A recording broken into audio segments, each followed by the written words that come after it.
Hi everyone, I'm Martin and welcome to another MH Runners Club coaching talk. Today I'm going to be talking about using your long runs as dress rehearsals. Now there's only a few long runs left between now and your autumn marathon season and the time is really starting to tick along. Now you really need to be making the most of these last long runs, and that means practicing. You need to mock up your race planning using these last long runs.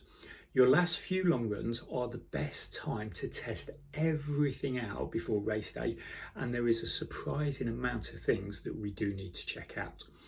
Now you've got the obvious stuff like what shoes are you going to run in, all the way down to will your early morning coffee sit okay with your stomach, or does it need a pit stop halfway round? You've got other things like, does your underwear chafe?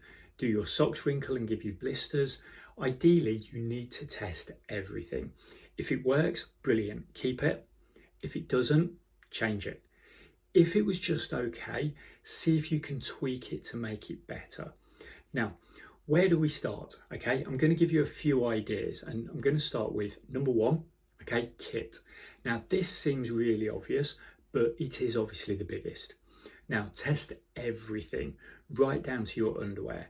Make sure that you've tried out your socks, underwear, vest, t-shirt, especially if you're getting one from the charity. Does it need altering or adapting before you can run in it? Things like shorts or leggings as well. Make sure it all fits, it's comfortable, it doesn't move or ride up, it's not annoying, it doesn't chafe or cause blisters. If you plan on running in fancy dress, then you have even more things to test, okay? Trust me, from somebody who has run in fancy dress before, you need to get used to the comments when you're testing it out in the local streets. In your kit, you may also need a way of transporting your gels, your phone, or other stuff that you're going to carry with you. Will you use a run belt or a vest or pockets in shorts? Try it all out, okay? Carry exactly what you will carry on race day. You've then got number two, shoes, okay? Now, this is a separate point because it is so important. Even if you're just getting a newer model of the ones that you've had before, you still need to test them out, okay? One pair of mine was fine. The next pair, the laces were laced slightly differently and were too tight on my tester run. In a marathon, that could have caused nasty blisters. It could have damaged the top of my foot, but it would also have annoyed me and stressed me out throughout the whole race, okay? That raises the perception of effort. That makes everything feel so much harder. The minimum testing for shoes, I would say, is a couple of shorter runs and then a long run.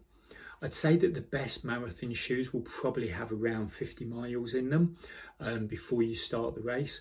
Fresh enough to give you enough bounce, okay, that new shoe feel, but also well tested enough so that they sit right in your feet and you're confident that they're not going to give you any problems on race day.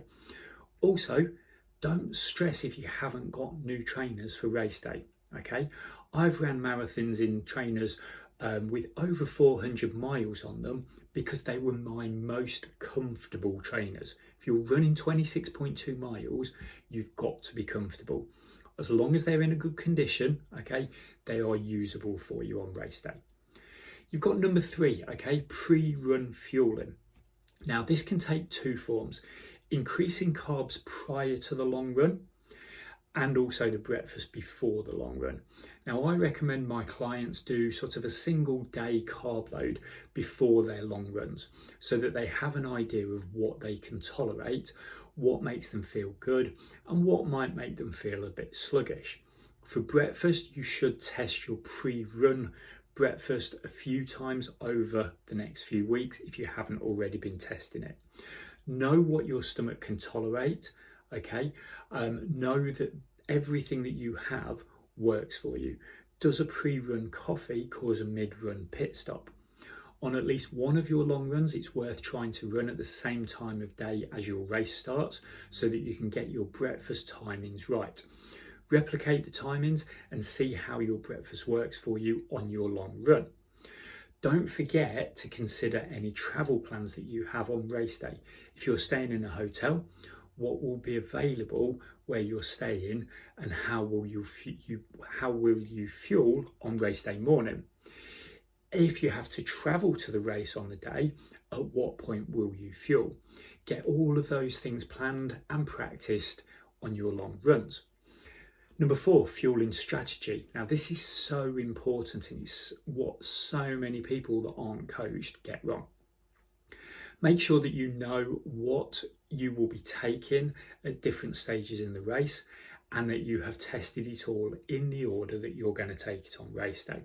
If you plan on having liquids and gels, at what point will you take them? If you're introducing caffeine gels, at what point will you take those? Make sure all of your fueling agrees with your stomach in the right quantities. Don't take 2 gels on a 20-mile run if you're then going to take 6 gels in that 20 miles on race day.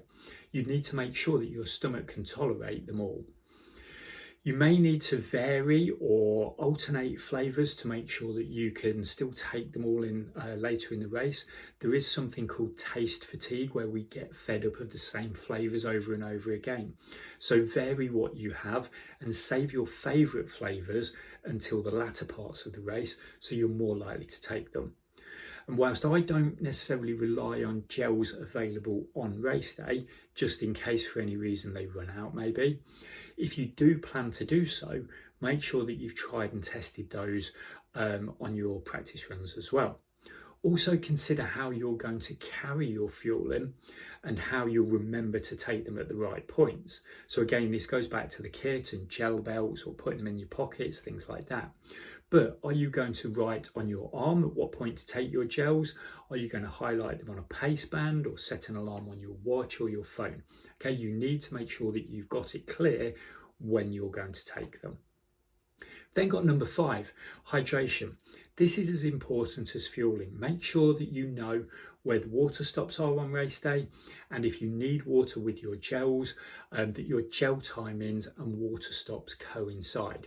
I tend to take my gels in the run up into a water station so that I can take the gel and then swill it down with water afterwards. Also, do they use bottles or cups? If it's cups, you may want to practice drinking from those on your training runs, or practice walking through drink stations so that you can take on the cups whilst you're still moving forward. We've then got number 6, okay, a few other things to consider. You've got things like weather specific gear. What are you going to wear if it's raining or if it's really, really hot? Are you going to change what you were planning? Okay, these things can also include things like suncream, visors, hats, sunglasses, or rain gear such as a jacket or longer shorts or leggings if you need them. Okay, you've got timings as well. Test things out at the right time in at least one of your long runs. If the race starts at 11 a.m, plan breakfast around it and start running at that time. If you're always used to getting out the door at 5 o'clock, your fueling plan will probably have to change for an 11 o'clock run. Now, this all sounds a lot to consider, but details really do matter when you're running 26.2 miles. Now, I've put a checklist together in the notes so that you've got a bit of a starting guide, but there's bound to be things on there that I've missed out that are individual to you.